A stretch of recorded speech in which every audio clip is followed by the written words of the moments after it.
علیکم ورحمۃ اللہ وبرکاتہ۔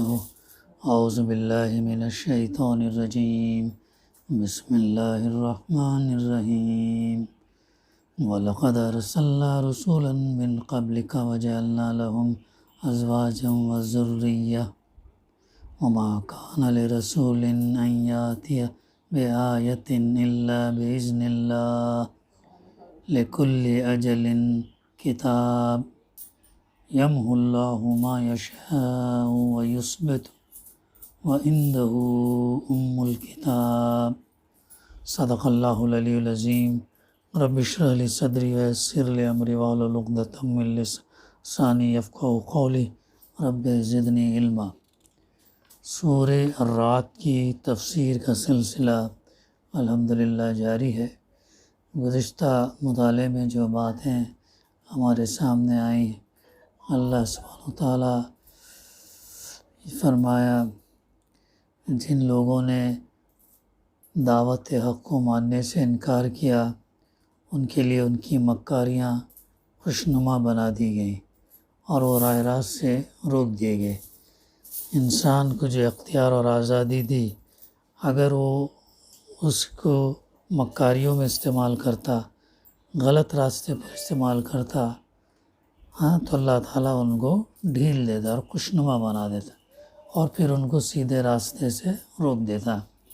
پھر جس کو اللہ گمراہی میں پھینک دے اسے کوئی راستہ دکھانے والا نہیں ہے۔ ظاہر ہے اللہ جس کسی کو بھی جو ہے گمراہی میں ڈال دے، ضلالت میں ڈال دے، اندھیرے میں ڈال دے، تو پھر اسے کوئی راستہ دکھانے والا نہیں سوائے اللہ کے۔ ایسے لوگوں کے لیے دنیا کی زندگی ہی میں عذاب ہے، اور وہ یہ سمجھ کر مکاریاں اور غلط راستے پہ چلتے ہیں تاکہ ان کو دنیا ملے، لیکن اصل میں ہوتا کیا ہے؟ ویسے لوگوں کے لیے دنیا کی زندگی میں ہی عذاب آتا ہے، اور آخرت کا عذاب اس سے بھی زیادہ سخت ہے۔ یعنی جس سے سیدھے راستے کو چھوڑا، اس راستے کو چھوڑ کر غلط راستہ اختیار کیا، تو اللہ تعالیٰ ان کو ایک تو وہ خوشنما بنا دے گا، ان کو ڈھیل دے گا، اور پھر ان کو راستہ بھی نہیں دکھائے گا۔ اور چوتھی چیز یہ کہ ان کی دنیا کی زندگی میں جو ہے عذاب ان کو بھی خراب، اور آخرت میں اس سے بڑھ کر سخت سزا جو ہے ان کو ملے۔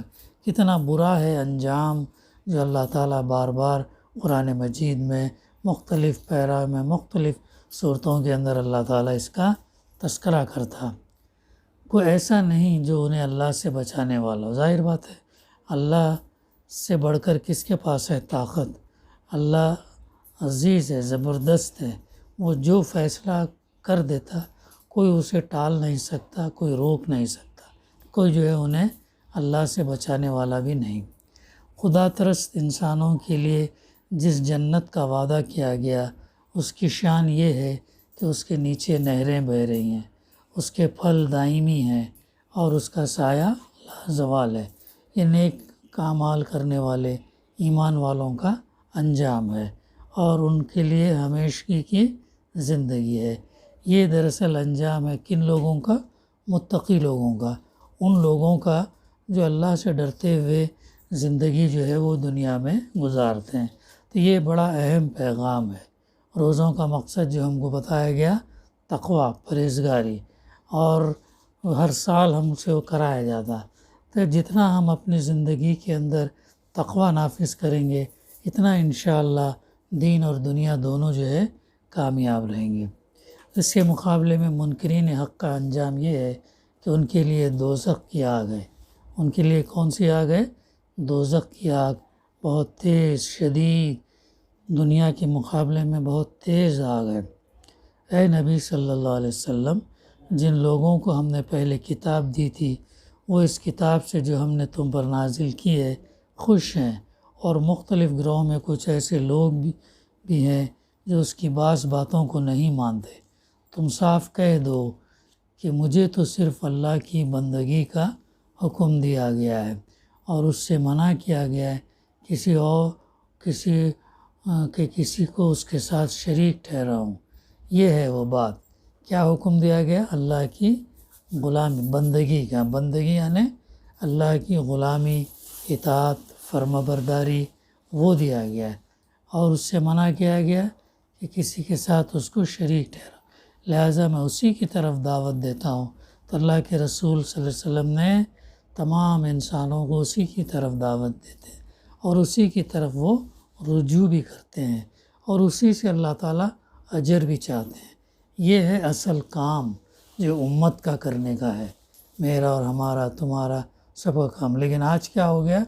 آج ہم دنیا کی زندگی میں اتنا گھل مل گئے ہیں، اتنا مشغول ہو گئے ہیں، اتنے ہم ترجیحات بنا لیے کہ دنیا کی زندگی کو آئیڈیل سمجھ کر اسی کے آبجیکٹیوز، اسی کے ایمبیشن، ایسپریشنز میں جو ہے لگے رہتے ہیں۔ یہ نہیں ہے، یہ سیکنڈری ہے۔ گزر بسر جتنا ہو اتنا ہو، لیکن اصل چیز یہ ہے کہ انسانوں کو اللہ کی بندگی کی طرف لے آنا، اللہ کے دین کا عملی نظام قائم کرنا، یہ ہمارا کام ہے، یہ ہمیں کرنا چاہیے جو اللہ کے رسول صلی اللہ علیہ وسلم نے ہم کو بتا دے۔ باقی کے تمام چیزیں جو ہے سیکنڈری ہیں، روزی روٹی، یہ چیزیں جب اس کے عوض میں جتنا ہم کر سکتے ہیں، جتنی ہمارے نصیب میں اتنا ہم کو مل کر رہے گا۔ اسی ہدایت کے ساتھ ہم نے یہ فرمان عربی تم پر نازل کیا، اس ہدایت کے ساتھ اللہ تعالیٰ نے یہ قرآن مجید نازل کیا۔ اب اگر تم نے اس علم کے باوجود جو تمہارے پاس آ چکا ہے لوگوں کی خواہشات کی پیروی کی، تو اللہ کے مقابلے میں نہ کوئی تمہارا حامی اور مددگار ہے اور نہ کوئی اس کی پکڑ سے تم کو بچا سکتا ہے۔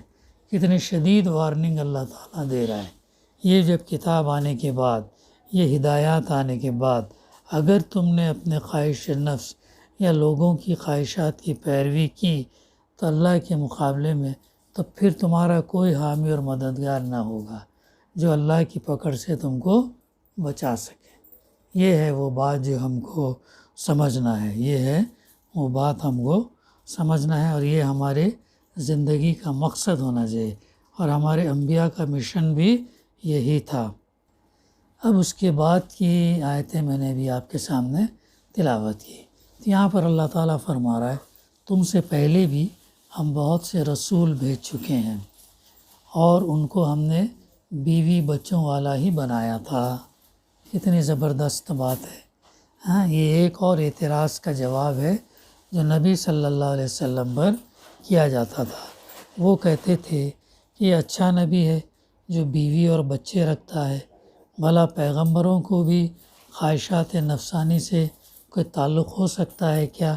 وہ سمجھتے تھے ایسا نبی جو نہ بیوی بچے رکھتا ہو، نہ کھاتا پیتا ہو، نہ بازار جاتا ہو، ایسا سمجھتے تھے۔ وہ سمجھتے تھے کہ انسان کی ضروریات اس کو نہیں ہے۔ اور فرشتے یہ بھی سوال کرتے کہ فرشتہ کیوں نہیں نبی بنا کر بھیجا گیا؟ کیوں نہ ایسا ہوا کہ فرشتہ ہر ایک کو الگ الگ جو ہے ہدایت دی؟ تو یہ ایسے ان کے سوالات جو ہے ہوتے تھے۔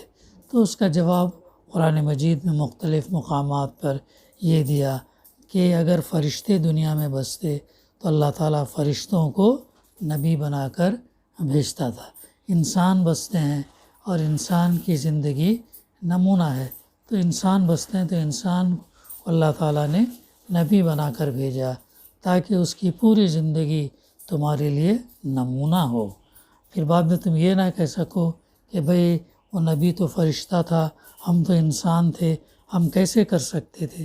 کہ یہ سوال، یہ حجت تم پیش نہ کر سکو۔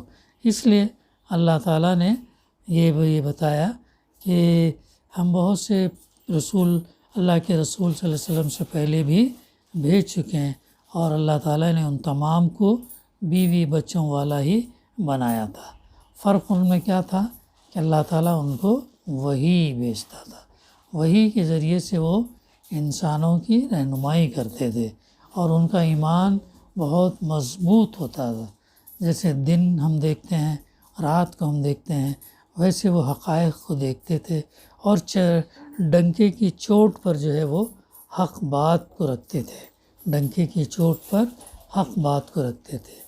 پھر آگے فرمایا جا رہا اور کسی رسول کی بھی یہ طاقت نہ تھی کہ اللہ کے اذن کے بغیر کوئی نشانی خود لا دکھاتا۔ یہ بھی ایک اعتراض کا جواب ہے۔ مخالفین کہتے تھے کہ موسیٰ علیہ السلام ید بیضا اور عصا لائے تھے، 2 نشانی لائے تھے، بعد میں اور ان کے دور میں 7 نشانیاں اور اللہ تعالیٰ نے ان کو عطا کیا تھا۔ مسیح علیہ السلام اندھوں کو بینا اور کوڑیوں کو تندرست کر دیتے تھے۔ صالح علیہ السلام نے اونٹنی کا نشان دکھایا تھا۔ تو یہ جو ہے مسیح علیہ السلام جیسے اندھوں کو کیا کرتے تھے، بینا، روشنی آ جاتی، کوڑیوں یعنی لیپرسی کا جو مرض تھا ان کو تندرست کر دیتے تھے۔ صالح علیہ السلام نے اونٹنی کا نشان دکھایا۔ تم کیا نشانی لے کر آئے ہو؟ یہ سوال اللہ کے رسول صلی اللہ علیہ وسلم سے مخالفین کرتے تھے۔ اس کا جواب یہ دیا گیا کہ جس نبی نے جو چیز بھی دکھائی ہے اپنے اختیار اور اپنی طاقت سے نہیں دکھائی۔ یہ بات کلیئر ہونا، نبی نے جو بھی نشانی دکھائی اپنے اختیار اور طاقت سے نہیں دکھائی، اللہ نے جس وقت جس کے ذریعے سے جو کچھ ظاہر کرنا مناسب سمجھا وہ ظہور میں آیا۔ اب اگر اللہ کی مصلحت ہوگی تو جو کچھ وہ چاہے گا دکھائے گا۔ پیغمبر خود کسی خدائی اختیار کا مدعی نہیں ہے کہ تم اس سے نشانی دکھانے کا مطالبہ کرتے ہو، اللہ کی اذن سے وہ نشانی جو ہے دکھتی ہے۔ تو کسی رسول کی بھی یہ طاقت نہ تھی کہ اللہ کے اذن کے بغیر کوئی نشانی خود لا دکھاتا۔ پھر آگے فرمایا لکل اجر کتاب، ہر دور کے لیے ایک کتاب ہے، ہر دور کے لیے ایک کتاب ہے۔ جیسے محمد صلی اللہ علیہ وسلم پر یہ کتاب نازل ہوئی، توریت، انجیل، زبور، تو یہ جو ہے موسیٰ علیہ السلام، عیسیٰ علیہ السلام اور داؤد علیہ السلام اور جیسے یہ کتابیں نازل ہوئی تھیں۔ تو اس کے اندر کیا تھا؟ رہنمائی تھی، گائیڈ لائنز تھے اس کے اندر۔ پھر آگے فرمایا جا رہا یمحو اللہ ما یشاء ویثبت، اللہ جو کچھ چاہتا ہے مٹا دیتا ہے اور جس چیز کو چاہتا ہے قائم رکھتا ہے۔ الکتاب اسی کے پاس ہے، وَعِندَهُ الکتاب۔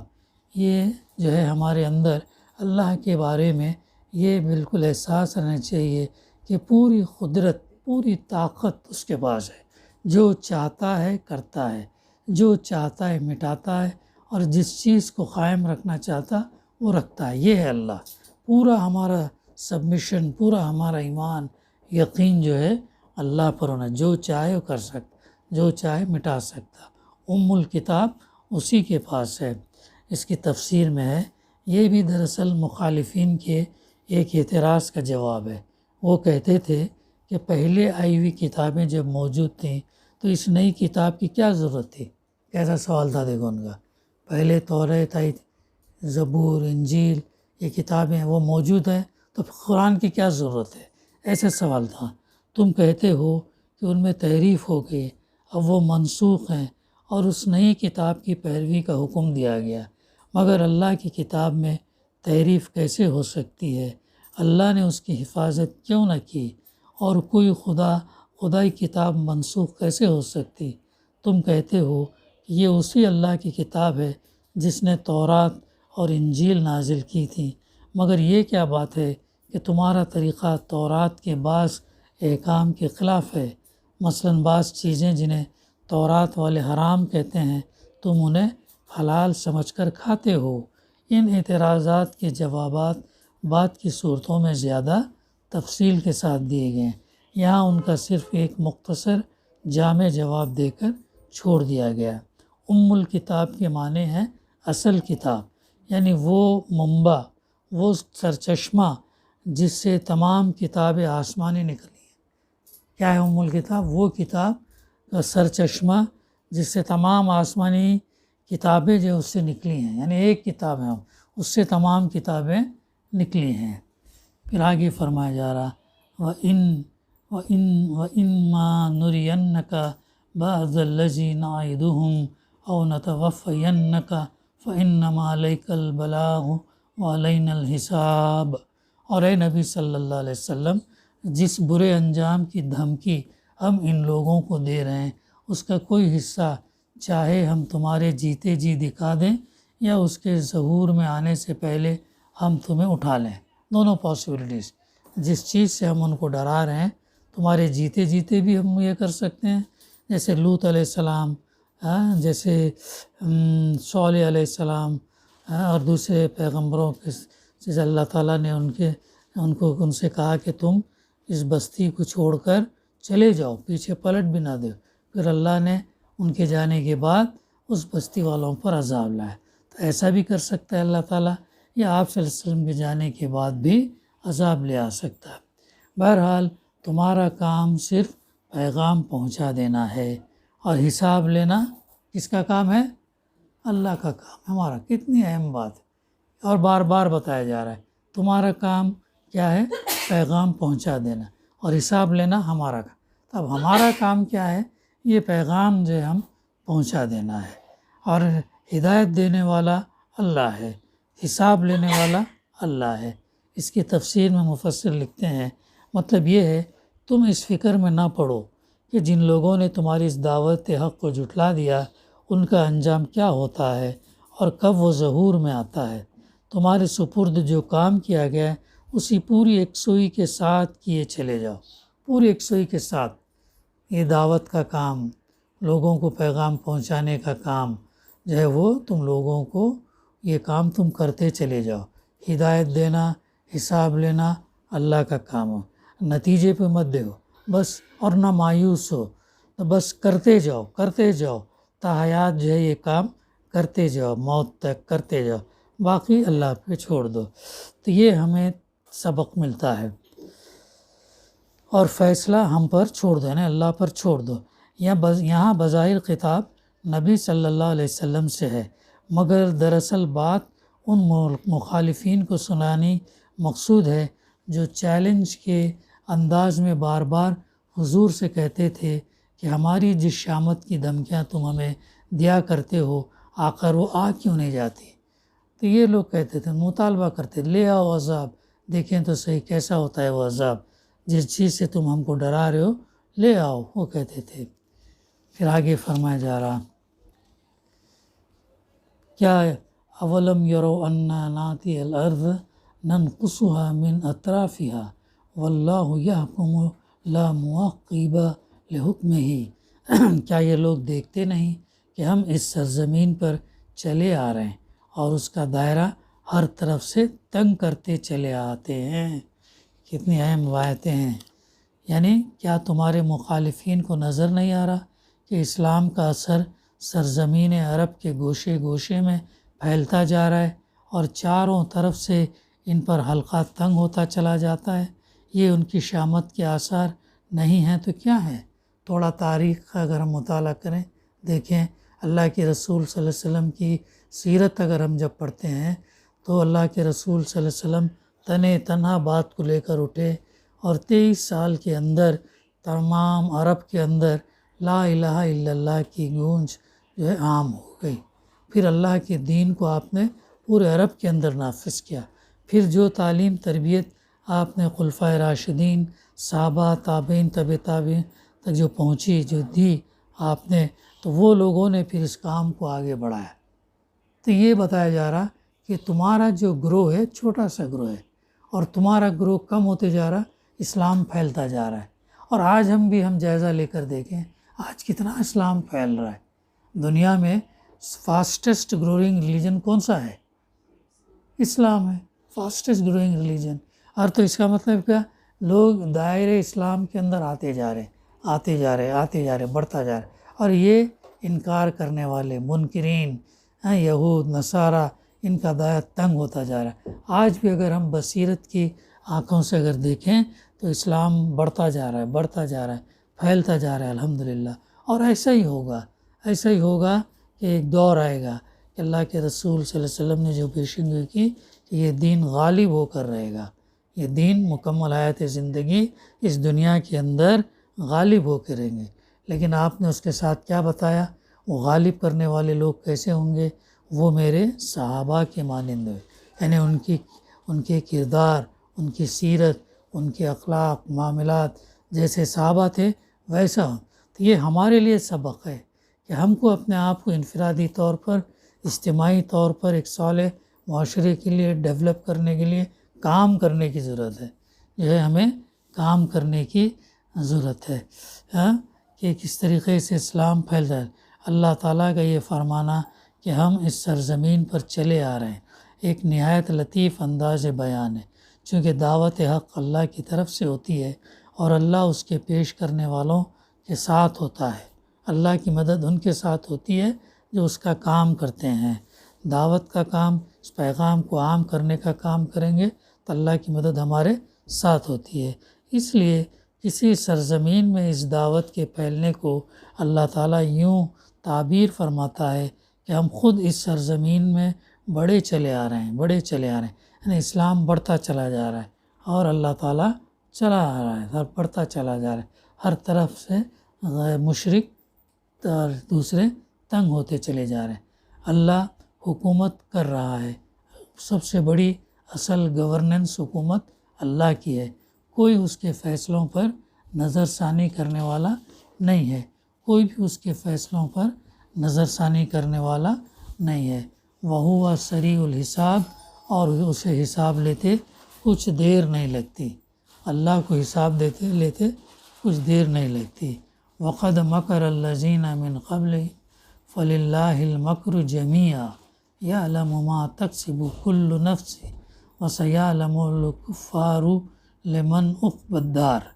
ان سے پہلے جو لوگ گزرے ہیں وہ بھی بڑی بڑی چالیں چل چکے ہیں، یعنی اللہ کے رسول صلی اللہ علیہ وسلم سے پہلے جو امتیں، جو لوگ گزرے، بڑی بڑی چالیں چل چکے ہیں۔ یعنی آج یہ کوئی نئی بات نہیں ہے کہ حق کی آواز کو دبانے کے لیے جھوٹ اور فریب سے اور ظلم کے ہتھیار استعمال کیے جا رہے ہیں۔ پچھلی تاریخ میں بار بار ایسی چالوں سے دعوت حق کو شکست دینے کی کوششیں کی جا چکی۔ منکرین، انکار کرنے والے ایسے جو ہے چالیں چل چکے ہیں، پہلے بھی بڑی بڑی چالیں جو ہے وہ لوگ چل چکے ہیں، مگر اصل فیصلے کن چال تو پوری کی پوری اللہ کے ہاتھ میں۔ اصل چال، فیصلے کی چال کس کی ہے؟ اللہ ہی کے ہاتھ میں ہے۔ وہ جانتا ہے کہ کون کیا کچھ کمائی کر رہا ہے، اور عنقریب یہ منکرین حق کے انکار والے دیکھ لیں گے کہ انجام کس کا بخیر ہوتا ہے، انجام کس کا بہتر ہوتا ہے۔